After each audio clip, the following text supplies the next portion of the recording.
Okay, welcome everybody. Thrilled to have with us today Stacy Conkey, who is co-founder of the Remote Multifamily Investing Academy. Stacy, welcome. Thank you for joining. Thanks for having me, James.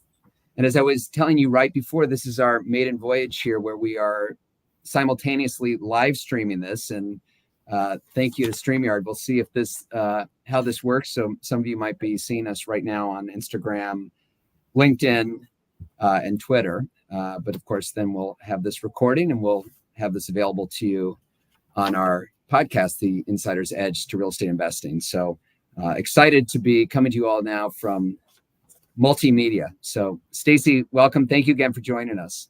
Thank you. Thanks for having me. So Stacy, maybe for our audience, give us a little background on Remote Multifamily Investing Academy. Tell us a little bit about what that is, and then let's go back and talk about your journey, how you got there. Sure.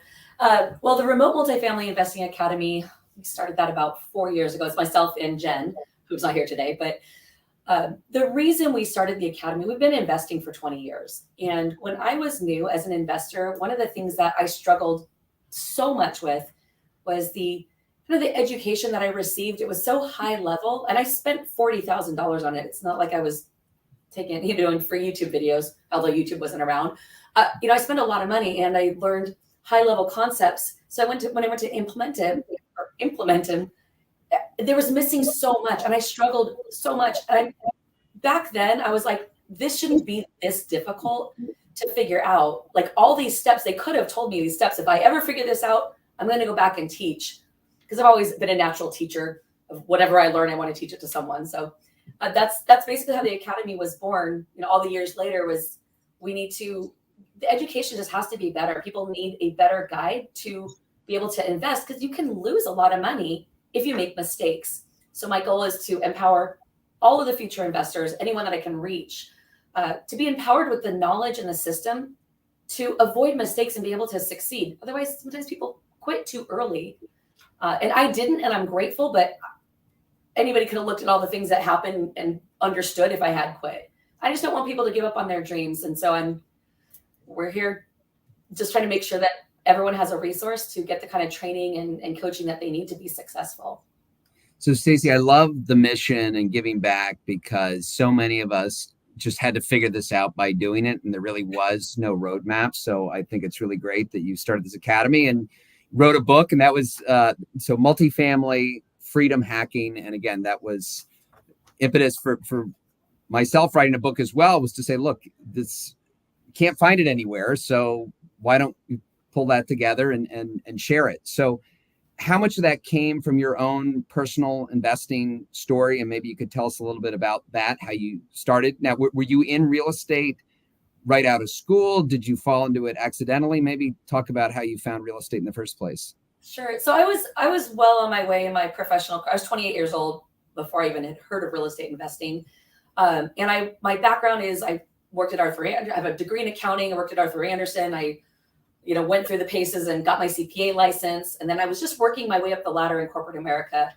I was a controller at a public company, so working my way to CFO. And the CEO of the company invited me to go to a Tony Robbins event.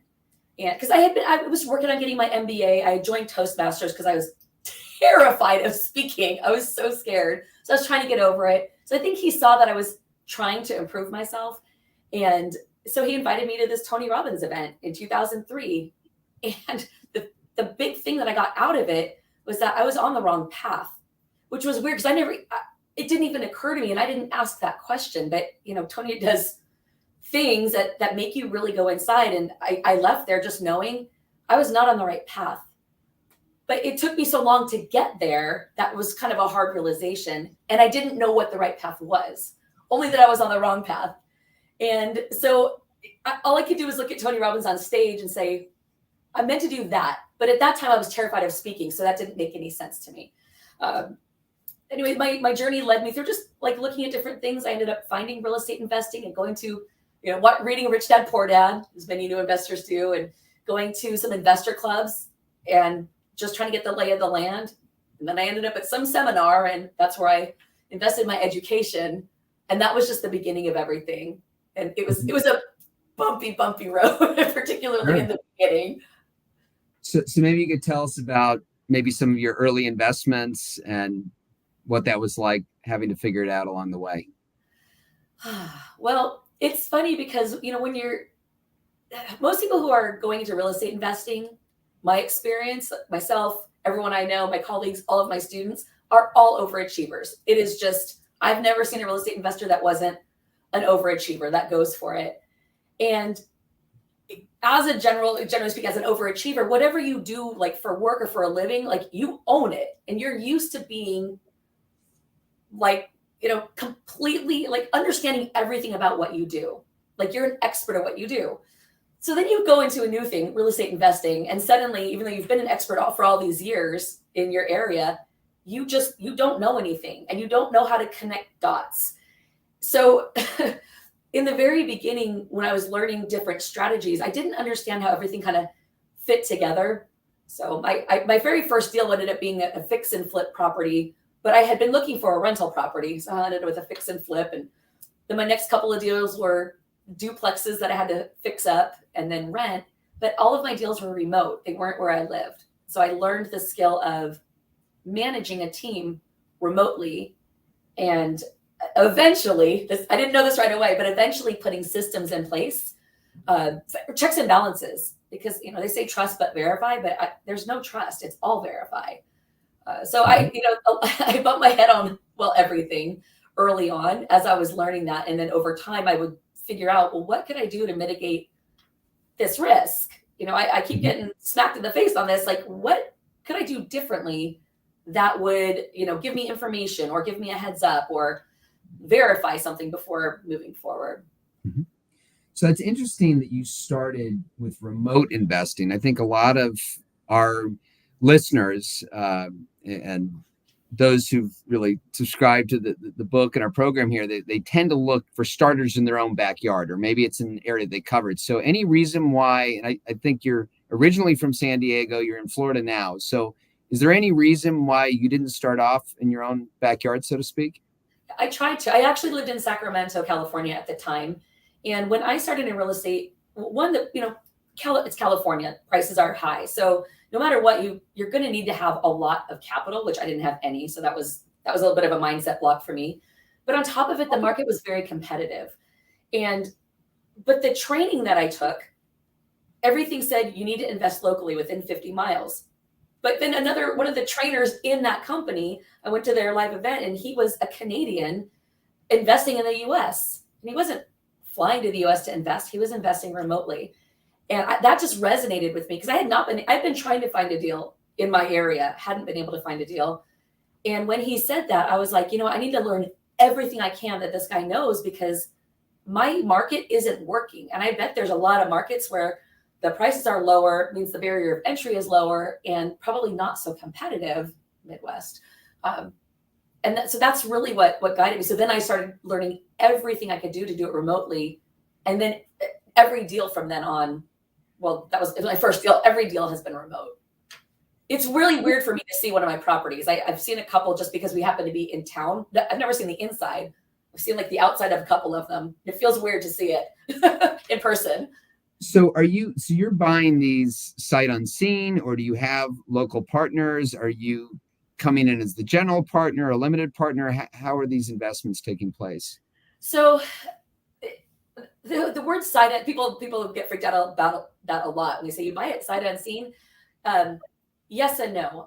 I do not see it. I don't put my eyes on it, but it's not unseen. We have our property managers, we have our building inspectors, we have our realtor broker. So we have multiple team members that are on the ground. It's not like people in my real estate company. It's professionals that are in that market, have been in that market, that know the ins and out, and they are, they've been in their. It's part of my interview process. They've been in their field for a very long time, and the reality is, what I see through my eyes, being not in that market, not understanding the nuances there. Whatever I see through my eyes is just going to be filtered through whatever my beliefs, experience, whatever are, and it doesn't necessarily reflect reality. So I found that doing things remotely really truly allows me to have zero emotion about it, and it truly just be a business transaction. And I've had several of my students who they came because they were investing in their home market and their home market became too expensive, too competitive, and they couldn't get any more deals. And that's why they came to learn. And one of the feedback that I regularly get is it's so much easier to invest remotely because I don't see it. There's not the emotion. So it's easier to negotiate for a price reduction or let a deal go when it's not right, because you're not sitting there and falling in love with it. It's more about what are the numbers, what's the information and the data coming in from my professional team that's on the ground.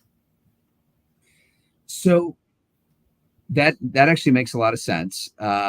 Although you need to have the right people on the ground. 100%. And you mentioned earlier, trust but verify, right? Or with heavy emphasis on the verification. So when you're going into a new market, how do you know who's the right people, who's the right team? How do you really get those references to feel comfortable with your professionals? If you think about, one of the ways I explain this to people is, let's say you're at home and your roof starts leaking and you're like, oh shoot, what am I going to do? But we don't walk out on our porch and be like, hey, I need a roofer, right? So the reality is we're going to pull up our laptop and we're going to search for roofers. And then we're going to call around and we're going to interview, get quotes, etc. And we'll make our choice. Whether we're physically there or not, it's the exact same process. And I think that because all of us grew up in a time where, like, if our parents were buying a house, or even if we're buying a house, you go get in your realtor's car and you drive around from house to house and you go in it and you see it, you smell it, you love it, and you fall in love or you hate it, whatever. But that's the way that we learn about real estate. And so it's very natural to immediately carry that over to real estate investing. But that brings an emotional component to it. So anyway, I'm getting off track. So the way that you find the right team members is you are on the phone or on Zoom and you're interviewing them and you go through a list of questions and then you're just comparing person by person by person. And then when you find the one that you think, okay, that's going to be my first choice, second choice, third choice, because sometimes things go bad or they weren't as good as they seem. And you need to have bench strength. You need to be at least 3 deep in every area. But then we contact their references and just vet them. We look on the internet. Is there any bad reviews? And do our best to do that. It's very rare that I have to fire a team member because I do a pretty in-depth interview process. But when we have to, we do it quickly and we move on to the next one. So how do you find these new markets and do the markets where you're investing? I mean, again, maybe you can give us some examples, but what do they have in common? There's 2 things. There's 2 things we always look for. Actually, I guess 3 things. The first one is, I call it the 1% rule. So the 1% rule, for those who haven't heard of it before, is whatever the price of the prices of the properties are, the rents should be 1% a month. So for example, in San Diego, I'll just use a single family home as an example. It's the simplest. Let's say I buy a single family home and it's going to be $700,000. The market rent is $3,000. So in order to fit the 1% rule, the rent would have to be $7,000. So San Diego is not a good cash flow market because the prices are so much higher than what the rents are that it's very, very difficult, if not impossible, to get positive cash flow. So we look for markets where the prices of the properties and the rents are more in line with being 1%. But we don't analyze deals that way. It's just a quick way to be able to eliminate markets, to say, okay, that is way far off, way far off, way far off. And then we narrow the field. From there, there's 2 main metrics I'm looking at. One is the job growth in the area. We want to make sure that it's at least holding steady, if not growing. Growing is our preference. And then same with population. We don't want to be in areas where the population is declining or that the job growth is declining, because either of those things, if job growth is declining, the population is going to end up declining. And then you have vacancy for longer, and that's like our most expensive expense. So I want to press you a little bit on that second piece of criteria, and you probably know where I'm going with this, but in the post-COVID world and with hybrid work and jobs that are mobile, how do you get comfort with the actual job report numbers and knowing that there is, I get population because look, they're going to be, as long as people are moving there And if they're working remotely, fine, just as long as they're showing up and renting your apartments. But how do you really get an accurate sense of what the job figures are in a given market? You know, I don't think that there are so many people working remotely in a completely different area that it has that much of an impact and skews it. So that has been our experience. So I recognize what you're saying, that there are some that aren't, but a lot of remote jobs, people are still living there because at one point they were driving to work. So they might not be driving to work, but unless they physically moved to a different state or a different area, they're still there. So I recognize I'm making some assumptions with that. That's the assumption that we've continued to go on from there. Just because I don't see everybody going remote and then moving away. I'm sure some people have. But fair enough. Yeah, no, it's something we're all trying to figure out. But I like the 1% rule too, because, and I think when you probably, and if you looked at San Diego, my guess would be the majority of owners of single family homes are in fact single owner occupied, where it's just not an investor market. People, right. There's only so many homes on the market, people bid it up. And so there's really not that investor dynamic. Yeah. And multifamily is the same there. It's like, it's because it's a very desirable area to own real estate. But right. If you're so for wealth preservation, I can see that. But if you're going for cash flow, which is what we are doing, it's just almost impossible. And especially now with interest rates, it probably is impossible. But it's very difficult to cash flow in a market where the values are just so high because more people want it. They're willing to bid it up, even multifamily. Makes sense. Okay, so tell me a little bit about how you capitalize your deals. So maybe talk about joint ventures. Do you syndicate? How do you raise capital for your investments? So both. So Jen and I, our sweet spot as far as the acquisitions I'd say that we enjoy the most are apartment buildings that are somewhere between 15 and 50 units. That's our sweet spot. Generally speaking, we can do those as joint ventures. So we'll bring in a couple of partners, bring in the capital, and we do the deal together. Now, the reality is we're doing the majority of the work because they brought in the capital. But in a joint venture, everybody has to have some kind of active role in the operation in order to make a profit to be considered a joint venture. So everybody would have some technical role. One person's role might be taking the meeting minutes, and someone else might be interacting with the CPA, but they have to have some role. So generally with the smaller apartment buildings, we will do joint venture. When we go into the larger apartment buildings where we need a bigger raise, and we haven't been syndicating for a very long time. I've been aware of it. It's just the complication factor and the expense of it has made me not excited about, jumping in there. But we did do a syndication earlier this year where we raised $2.9 million. It was a $9.5 million purchase.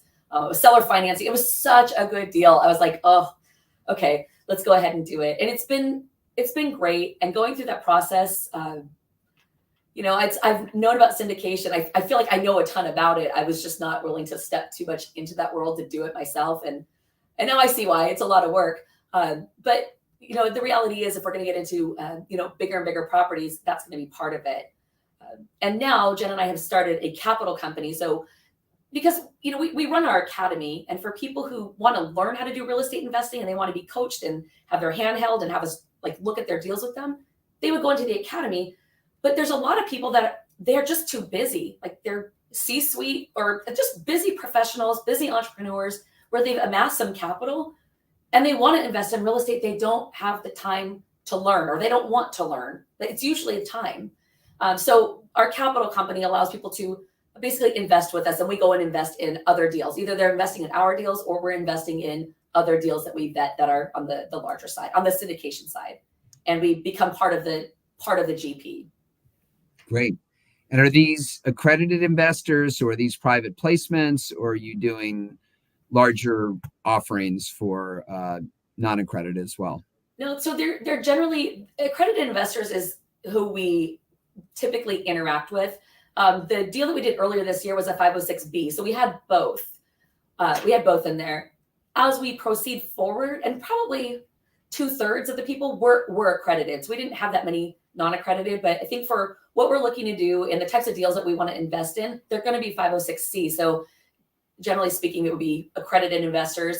And then those that are not accredited, but they do want to invest, we'll probably just connect them with our students. So our students can build a relationship with them, because most likely they're going to be running their first couple of deals as a 506B until they develop enough of a Rolodex, of accredited investors to do a 506C. Perfect. So this is probably the point of the show where I say that we're not giving investment advice, and consult your professionals. And actually, my last guest that we should have a disclaimer at the beginning of the show, so maybe we'll do that for the future. But in the interim, Stacy, just more for educational and reference for our listeners who might not understand what a 506B or C means. Again, not the legal definition, but just general big picture. What is the difference between the two? Okay, so when I'll break it into two categories. So when people are doing real estate and they have to raise capital, they can either do it through a joint venture where everybody's active, or they can do it through a syndication. And a syndication is something where you have the operator, like the main person, and it's usually a team, a couple of people. They're going to be the ones who run the whole deal. Everybody else in the deal is a passive investor. That they put their money in, and that's all they have to do, and then they get a return over time. So that's the foundation. Within the syndication world, there's lots of complexities, but let's simplify it to the two main exemptions that they use in syndication land is a 506B and a 506C. The 506B is also referred to as the friends and family exemption in syndication. So that's one where you don't have to have all accredited investors. You can have up to 35 sophisticated investors, which means they at least need to have enough knowledge to assess the risk of the deal and to make an informed decision. And if they don't, then they need to consult with their CPA or their financial planner or someone else who does, in order to be allowed to invest in the deal. But with a 506B, one of the limitations is that you can only allow someone in who you have a pre-existing relationship with. So that's the 506B. Before when you put it under contract, that's the timeline. You have to know them already before that time. A 506, and the big thing with that one's you can't advertise. You cannot do any advertising when you're doing 506B. But that's the more common one that people start with when they start syndicating, because they can go to their friends and family and their network and get started. Because people who are accredited investors are not usually going to right away put their money into a deal with someone who's brand new. But friends and family, that's just how you get started. A 506C is a syndication where only accredited investors can invest in that deal. So anybody who's not accredited can't. So it limits your pool, which means you need to be doing marketing and connecting with people a lot that are accredited in order to be able to raise the funds for the deal. But that particular exemption, 506C, you can advertise. So that's the thing. You have to be accredited, but you can advertise. With the 506B, you have to know them already, and you can't advertise. So it's just the normal path, like joint venture. That would be the path. Like when I'm talking to our students, joint venture is what I always suggest for the first handful of deals, just so they can learn the business, learn real estate, learn what it is to own and operate rental property. And, from there they get credibility and experience and confidence. And then they go into a bigger building, and then a bigger building. And then at some point, the building size and the price, you can't do it through a joint venture anymore, because you can't raise enough capital with just a few people. And a joint venture everybody has to have an active role. So if you start getting more than like 5 people in a joint venture, you're kind of running the risk of the SEC looking at you and going, I think it's a syndication that you're just calling a joint venture to get around things. But anyway, that's really appreciate the explanation, and your accounting chops are coming through. So we appreciate it. So I'd love to get your thoughts on where to start. And so for many, thinking about, is it buying my own home? Is it buying an apartment? There's a lot of first-time home buyer programs that are out there. Although, if you listen to, say, a Grant Cardone, he'll tell you, don't buy your own home. That's a horrible investment. Rent and go start off right away in multifamily. So what do you say? And we do get some younger listeners on this show too. Some in college now, they're looking to make their first investment. So what would you say to that? Well, for starters, I 100% agree. I did not know that when I was brand new in investing. But the reality is, it is a terrible investment because you can't get any cash flow from it. But the thing is, buying a home, buying a personal residence is not an investment. That's more of an emotional thing, so that you feel like you have security for your family, your children, or whatever. But for a year, this house we own, but I only bought it a year and a half ago. And for God, 2004 was the last time I bought a personal residence. And so I lived there for a few years. So every time, all the time in between where I was actively like investing, anytime I got money, I was not trying to buy a personal residence because it didn't pay me. I would get money and then I would put it into something that could provide cash flow. And then we just got to a point where it's like, you know what, we don't want to, I don't know. It was more of an emotional thing. We have 4 kids. They're coming into their teen years. They're between 9 and 12 years old. And we just wanted to have the absolute stability and the control of it. But it was hard because I was like, oh man, we're going to have to put this big chunk of capital and we're not going to be able to get any cash flow from it. So it was actually hard to do that. But so I don't recommend when people are getting started, unless they have an emotional need to, I don't recommend putting your money into a house that you own. You can, but if you can take that same capital and put it into a duplex or a quad, a fourplex, or a small apartment building, and start building the equity and allowing cash flow to come in, you'll set yourself up so well to be able to buy a personal residence down the road, but also have a bunch of cash flow coming in already. It's like the golden, the golden goose, the egg. Like your seed money can actually create more income, offset your expenses, and just set you up so much better than a personal residence. So when someone's just getting started, I always say, yeah, go right into multifamily. You don't need to start with single family. Multifamily is a great way to go for cash flow. My next question to them is really, where are they comfortable starting? Some people are like, I want to go into apartments, which is 5+ units. I want to go into apartments right away. I don't want to bother with the small stuff. And then other people say, well, I mean, let me get a couple of duplexes and like get the lay of the land. It's usually people like me who are really cautious and analytical will tend to like, let me baby step it. But I don't say that there's one versus the other is right. It's just you start where you know you'll take action, because no matter what, you'll learn. You'll do it, you'll learn, and then you apply your learnings to your next deal or your next several deals. Mm-hmm. So that's great advice. And I was looking at some of your materials, and I think you talk about fear that holds a lot of people back from making their investment. And this is a really common theme. And I think fear and lack of capital, frankly, is what probably keeps a lot of people back. And a big part about what we talk about on the show and in my book is finding the right partner who has those capital relationships, and the value you bring to the table is the opportunity. So I don't know if that resonates with you. I know you talked about fear holding people back. When you talk about that, how do you describe that? And then what would you say for someone to get over the hump?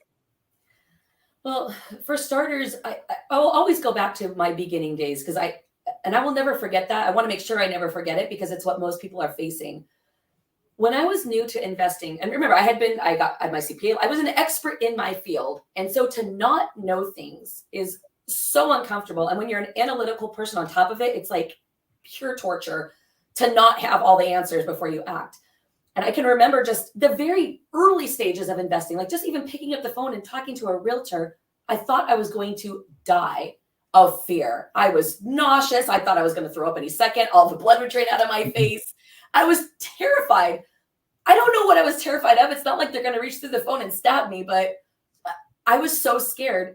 And every single step I took, I would just have to like force myself to do it anyway.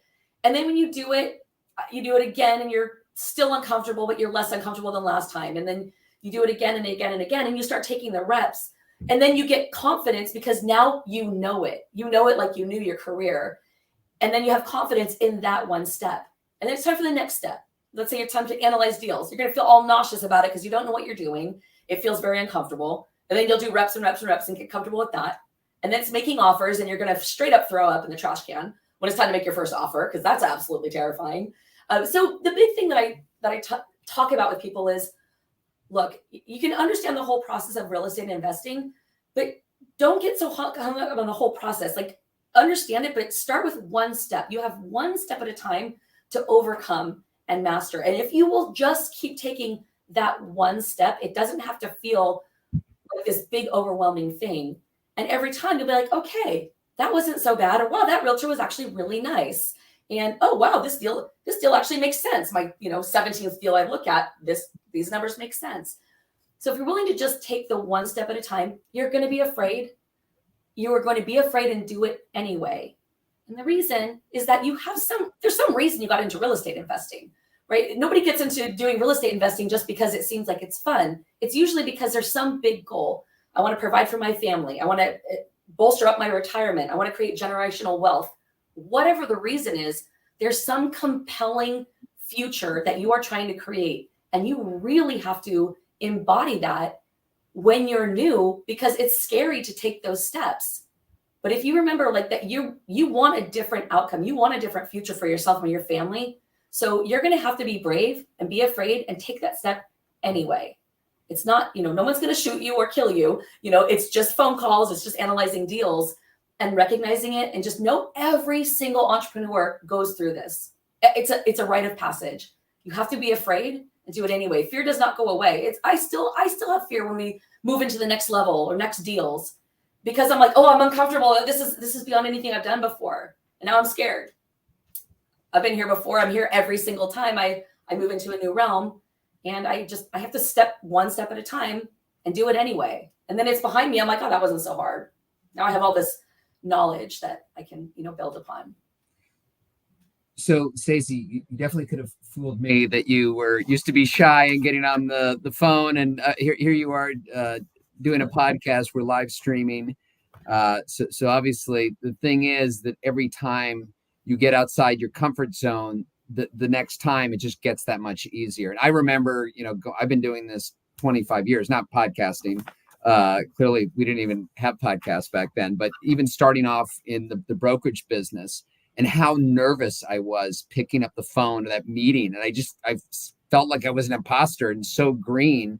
And look, for those of you listening, maybe some of you are listening right now thinking that you want to start your podcast and say, you know what, I can never do that. I wouldn't be good at it. Look, the first couple, no, they're not going to be good, right? But we learn by doing, and the more you push yourself outside your comfort zone, I think that every time it gets that much easier, and it is, whether you subscribe to the Malcolm Gladwell 10,000 hour rule, certainly the reps help. So, Stacey, I'd like to talk now a little bit more about your conferences, the idea to bring people together, this investment community. So you talked a little bit earlier about why you wrote the book and helping other people because you had to figure it out. There wasn't a resource that you felt really gave you the information you needed. So why start this whole multifamily academy? Why do these conferences? I'm sure it's a lot of work. What's your why, I guess, is what I'm asking. Well, I might have to answer that by saying something that angers some people, but it's the truth. I got my education through a seminar company, and there's a seminar business. There's a whole business of running seminars and charging and delivering education. And when I was new, I went back and ended up training for that same company that I got my training with, because I was like, my God, you guys really need to improve your training. It was bad. And what I experienced there, it bothered me at my soul level. I felt like the leadership in that company, that they didn't legitimately care at all about the student, the human being who is trying to improve their life. It seemed like it was more about, let's make as much money as we can and just check the box. Okay, we sent you to that boot camp. We send you that binder. We give you that video. And the reality is that is not a helpful situation. It just confuses people, and then they do nothing and they spend all this money. So even back then, I was like, God, there has to be a different way. And then, now fast forward 20 years, Jen and I started this about 4 years ago, the Remote Multifamily Investing Academy. And at the time, one of the things I was seeing out there was most of the commercial education people or companies out there, they always laid out syndication as an answer to the big scary question of, how am I going to fund my deals? Right? Everybody has that fear. Unless they have a ton of capital, everybody's like, well, how am I going to fund my deal? Or after I do my first 2 deals, how do I scale? I don't have the money. And so it seems like a very easy answer. That's just, I don't know, is, well, you just syndicate. The reality is when someone is just getting started, they're going to do their very first apartment building or their first multifamily. Adding syndication on top of the learning curve of just buying an apartment building and running it makes it almost impossible for them to succeed or actually get started.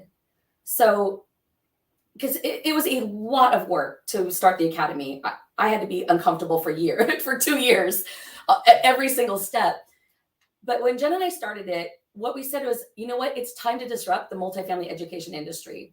It is time, because the reality is people need to get across the finish line of that first deal. That is the most important thing that can happen for them, because once they do that, they understand at a cellular level, because they did it. They understand what all the theory is and now how to do it. And it's a system. Everything's a system. And then now that they've done it, they're like, okay, then they can replicate it so much easier. And there's so many people that I've met that have, put their $40,000 or $50,000 out to a company who was going to teach them to syndicate at first. And they've never, ever done a single deal. And it's been years. And so when we developed the Academy, I'd say our business model probably isn't the most profitable, but that wasn't part of the reason. It was, we have to help people close deals. What does that take? It takes a really good education. Cool. I'm gifted in that area. I'm very gifted at teaching in an A to Z fashion. So cool. That will be handled. I recorded videos for everything. That was one piece. The second piece is they're going to need to be coached during it. So things are going to come up when they're talking to realtors and the realtor asks them a question that they don't know how to answer. And then they're terrified and they're just going to stop. So we have weekly group coaching calls where everyone can come together. And, as a coach, I used to do those calls. Now I have coaches who do it. That investor that's asking that question, whether it's before they're in a deal or when they're in a deal, or they're at the closing table and they're asking questions, all of the other people on Zoom that are maybe not as far along as them are learning also. Or they might have closed deals, but they never had that situation come up before. So that was a really unexpected. I'd always just done one-on-one trainings up until then. That was a really unexpected, huge benefit. And that's why we used to call it the mastermind, because it really was. People would learn as much from each other. I mean, me coaching, and they're learning it all, so that when they hit that, they already know what to do. And then on top of it, I brought in, there are friends of mine, investor friends of mine that I know are good at teaching, because it's, that is, you can be good at doing and good at teaching, but not always the same. So I brought in some of my investor friends who I know have been investing for 15 plus years that I know could coach, and just brought them in to make sure that we could have every student of ours have the opportunity for one-on-one coaching. And I feel like it's just what Jen and I created is what we didn't have when we were new, and why we lost so much money on so many deals, because there was no community. And so it was lonely. There was nobody to ask questions to. I, definitely no one-on-one coach. And I just felt like, if we can put it together like this, and you have so much support, you're so supported, and you're so lifted up. On top of it, everyone's super positive, like, great job, you made your first offer, like, great job, your first closing. That makes it exciting to share and be a part of something. I don't know. That's why we put it together the way we did. But it started with, we need to disrupt the multifamily education industry. That's because it's not giving people what they need. And instead of syndication, we teach our students, start with joint venture, start with a small apartment building that you could have 2 or 3 people join you and do that deal. Learn it, then it's easier to grow. Yeah, Stacey, I love that answer, not just because you identified that need, but also the way you wanted to do it. And it was, because you wanted to have that personal connection and not look at it, it's just a P&L and another income stream. And look, I certainly, I don't talk about it much, but I will tell you, writing a book and everything that went into getting that out the door, certainly I was not in that for the money. You do this to be helpful, and because you want to put out great content, and even coming on the show today and sharing, I think is an incredible testament to that. So I think when you do the right thing, and again you put out great content, the rest will follow, right? So it's really wonderful to hear what you and Jen have done. So with that, and getting near the end of our time together, would love to talk about what kind of your key traits are for success. And you also coach several successful real estate investors. So maybe we'll start with your students, and out of the students who have risen to the top and have jumped right in, and we can talk about whether or not their investments are actually successful, but let's talk about the students who actually get it, they want it, and they've shown very quick growth. What would you say are the attributes to those people? What separates them? I guess we're talking really mindset. It is 100% is mindset. In addition to mindset, they're coachable. And they continue coming, even though they've done a lot of deals. They'll continue coming because they can learn something else and keep raising their level. So that's one thing I've observed is a huge difference maker. They continue to want to get better even after they've done several deals, and it makes them rise very quickly. The other thing that we've seen just within our community, and I wasn't expecting, because we're almost 4 years in, and I didn't exactly know what to expect with this because I'd never done any kind of group thing before. Is they give back. They give back within our community. So we have our academy students and our more experienced students. There'll be someone who's new. Our more experienced students will give them advice, help them with contacts, just lift them up, encourage them. Like, hey, I was there too. It was only a year ago, and I felt that exact same way. You can do this. And hey, do you want me to get on the phone with you and call a realtor? Or hey, you want me to jump on and do the calculator with you? So there's this overriding sense of, the thing is they paid for their education. So it's not like they owe anything to anyone. I think it's just the type of person that is attracted to our community. They want to learn and grow, but they want to have other people grow too. So instead of it being a competitive thing, which is historically what it usually is, everyone's competing. It's just not. In our community, it's all collaborative, and everybody wants everyone to win. And it's a huge difference. And that's why we hold the quarterly events, our WowCon events. And up until recently, those were just for the students. They're just for the students of the academy. So they could get together once a quarter in person. And it's structured. We have content. We do tons of mindset stuff, but we really facilitate a lot of networking. And the deep connections that end up getting made there, they become lifelong friendships. So many business partnerships come out of it, joint ventures, because they had a chance to really connect. But we always do activities, we'll do, a photo scavenger hunt or escape rooms, or we'll do different things that put people in a situation where you kind of see the real deal. When things aren't going easy, how do they respond and react? So they have an opportunity to get to know each other at a deeper level, and they just connect, and everybody ends up moving up as a result. So the first time we did that, we were going to do it twice a year. And it was such an incredible experience that our students are like, is there any way you could do it once a quarter? So we're like, okay, well, and so we started doing it, and it's been the most amazing thing ever. And so our last event, we had 5 people that were invitation only come in that weren't in the academy to try to test that model. And it was great. So our next one, and then going forward, we've opened it up to the public. So it'll be a combination of our students, the public, and it's incredible. And you get to meet amazing people. You're there, you're going to learn some stuff, but that's not the main objective. I always do some kind of advanced real estate topics there, but that's not the main thing. It's about mindset, getting recharged, connecting with people who are on the same path as you. And it's just, those events are incredible to be a part of. That's wonderful to hear. And it made me think of 2 things. One is what you're really describing is an abundance mentality and you talk about, typically in business, when people are thinking about being in competition and trying to keep things for themselves, as opposed to being open to collaboration and partnership. And so, sometimes there's that fear, especially if you have that great investment opportunity. Well, I'm going to just keep this to myself, right? But if you actually go out there and you talk to people about it, you'll be surprised that how much, first of all, there's plenty out there for everybody, right?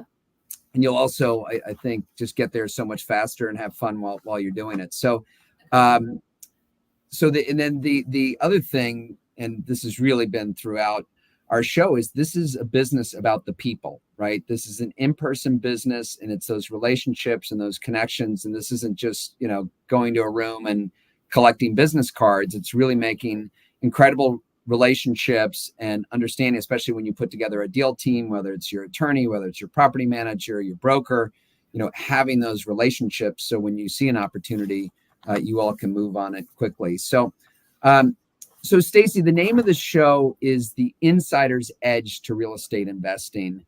What does the insider's edge mean to you? And if you had to guess or say, what would be your insider's edge? 100% is, if you want to get started in multifamily, start with smaller apartment buildings that you could do as joint ventures. You don't need to go big right away. I think people overestimate what they can. Well, Tony Robbins said this, right? They overestimate what they could do in a year, but massively underestimate what they could do in 5 or 10 years. So be willing to go on the journey. It's not get rich quick. If you can start small, you're going to learn more than you can fathom on that first deal. And then you're going to go to the next level and then the next. So if you will stair step it, do a few joint ventures, then move into syndication, that is absolutely the insider's edge to success. It's the model that we've used. It's a model that we teach. And we have so much success in our academy because that was the whole purpose of creating it, was that people could close on deals, not so we could educate people and check a box. Okay, we educated them. That's a complete failure in my mind. Great. You should be closing on deals if they're having success in your program. Anyway, that's my take. Well, Stacy, this has been awesome. Really appreciate your taking the time, sharing your story, all you're doing for for the community and putting out all this great content. So the last thing I would ask is, where can people find out about you and your program and connect with you? Probably the best place where we're the most visible is on Facebook.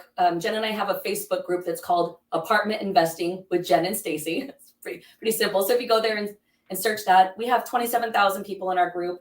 And we do a lot of free trainings and free resources. And we do a lot of nurturing of people there, and some people will come there and they're just there to get whatever's free. And that's cool. Like, I'm happy to help you with your journey. And some people are like, let me get to know you a little bit because I do want to be trained and I want to trust the person that's going to train me first. So we just serve our community a lot. And then out of that, there's some people that say, yeah, actually I do want coaching, and they'll end up coming with us just because they've had a chance to get to know, like, and trust us. But we do all those free things for our entire community. And we just want people to keep moving forward with their dream and not give up. So we give them a lot of resources so that they can do that. Wonderful. And Stacy, one last question, because again, now that we're streaming this and we're on video, I know I'm going to get asked the question, what is the deal with the records behind you? You've got a gold. Is that a gold record and a plat? Are you a singer, a songwriter as well, or do we? Oh my gosh! That'd be so scary. No, actually, when we started the coaching program, like, I know real estate really well, and I'm really good at teaching. I'm really good at coaching. But what I did not have any idea how to do was start a coaching business, and definitely not one online. I didn't even know what Zoom was when we started all of this. It was, oh my God, it was painful the first 2 years. And so when I was getting started, I joined a mentorship. I paid $30,000 2 years in a row. And I basically learned how to build a Facebook group to let people get to know us and what we have to offer. And that's what allowed us to build our business. So those are awards from that organization. And we keep them. We'll probably put something up eventually, something else. But it reminds me of the very beginning when it was so hard, but I'm so mission focused that even though I didn't understand Zoom and I couldn't figure out where to click, and it was so frustrating, I was just like, oh, keep going. People need you. People need you to figure it out. Stop being a baby. Get out there and do it. So it's awesome. Just, those are the reminders of the first 2 years where it was such a struggle, but we did it. Now we have a much broader reach. We can help so many more people and have a bigger impact. So that's what it is. Just wonderful. Again, Stacy, this has been really incredible. Really appreciate your taking the time. And for all of you who are joining us today in our maiden voyage, again, here looking to stream as well. Hopefully this worked out well and it was of great value to you. And as always, we're here to help you gain the insider's edge to real estate investing. investing so you can gain the advantage and outperform the market. And we so appreciate your spreading the word on this show and introducing others so they too can achieve success. So wishing you all the best until next week. Thank you again for joining.